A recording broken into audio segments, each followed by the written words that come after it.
Well, the list is out. I gave it a few extra days to kind of see how the format shapes up, but sorry it took an extra few days for these videos to come out, but here they are for you guys. Anyways, welcome back to our tradition of our three video trilogy of the top 5 meta, rogue, and budget decks. As usual, these are all going to be biased opinions from us and the group. If you have any objections or comments, please let us know, but keep it civil. So without further ado, let's just go ahead and get right into our first video, which is the top 5 meta decks of the new format post-September Banlist. Number 5 is going to be Chira. Chira is still relatively at full power, aside from having its main boss monster banned, which it rightfully should. It still has Fenrir, it still has Unicorn, it has all of its rank 7s, it has Shifter still. It can even utilize the Dragon Rulers now, because, you know, the Chiras, they are technically different levels, or different attributes, I'm sorry. And with them being able to be banished from the Dragon Ruler summon effect, you know, you can still utilize the cards that recycle them from the banished zone. So I'm waiting for someone to kind of utilize them in that way. I think that it might be an interesting idea. That's mainly why they're at number 5, is because they're just gaining traction with not really being hit at all as long as Arise Heart is gone, which I think is fine. I think Chira, where they they're perfectly fine. I don't think anything else on it needs to get hit. I don't think anything even needs to get limited. I think the deck is perfectly fine how it is. Shifter, you know, a lot of people could argue should get the axe, but I disagree with that, because a lot of the main top meta decks are hurt by Shifter.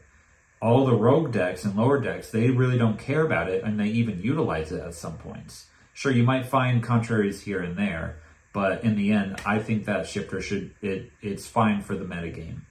But yeah, that's mainly why Chira is at number 5. All right, moving on to number 4, Tempe Dragons. My, how the mighty have fallen, right? But I don't think it's out of the game yet. Pun. Having its field spell limited to 1 definitely hurts the deck enough to bring it down a few notches, but not totally eliminate it from the metagame. So what does that mean? Well, that means that the deck is still playable. It has a bunch of generic utility in the main deck that it can utilize, as well as a strong extra deck, and a little bit of a sneaky side deck. But the main focus was that its field spell needed to get hit, because it is by far the best card in the entire deck. But bringing it back down to 1 not only limits its consistency, but it also still keeps it in the game to where you can use it, but at a more fair capacity. This is what the ban list is made for. And it's a perfect example of what they did to Tempe Dragons. They hit the right card, they hit it the right way, and it's still in the format. Whether or not its representation will still get utilized depends on the fan base. Even if the deck is at a fair level now, people may drop the deck, and it may bump it down to low rogue tier based on representation alone. But we'll just have to see as time goes on. Now, number 3 is a little bit of a gray area, and I am kind of cheating here, but I'm going to put 60 card decks. Raise your hand if you were around during the 60 card deck era when this card was limited and even unlimited. I was, and most of the team was, as you guys are well aware. I even ran Grasslook Screener. I ran a Skull Servant and Shadal deck. It was so much fun. But back then, we didn't have Horus. We didn't have Tyr.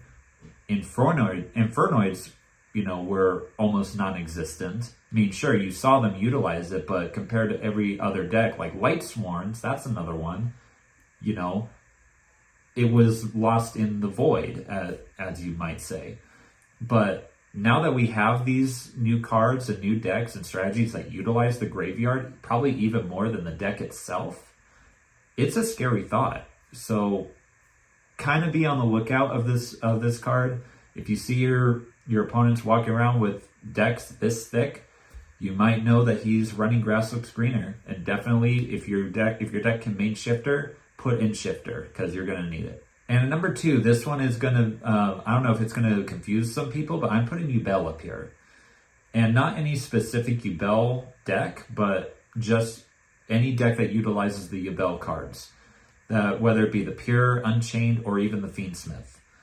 You know, sure, Spirit Gates got hit to 1, but that doesn't really hurt the deck in the long run. I don't even know if Spirit Gates was the correct hit to make, but that's an argument for a different video. But point is that Ubel is still going strong. It still has the tools that it can utilize, and even in a pure standpoint, it's still still a deck to be reckoned with. Heck, the deck can search Super Poly. That in and of itself is scary enough, and maybe it even deserved to be number 1. But because a certain card didn't get hit is the reason why it's still at number 2. But let's just go ahead and get into the number 1, because we all know what it is. It's still Snake Eyes. I have no idea why they didn't ban Flameburst Dragon. Instead, they limited Ash and they limited Pop, which arguably still were good hits. But in the long run, to bring Snake Eyes down a peg, it didn't do much.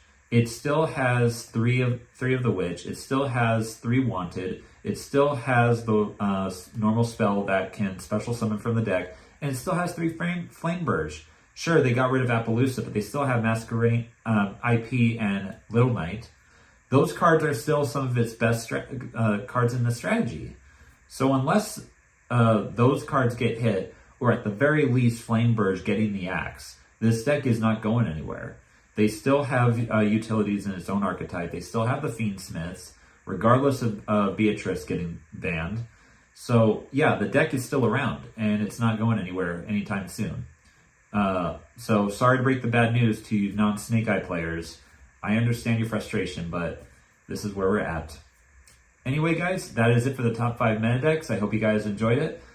If you want to see any other kind of videos from us, please like, comment, subscribe, and comment down below. Hit that bell down below for notifications. And stay tuned for the next 2 new deck.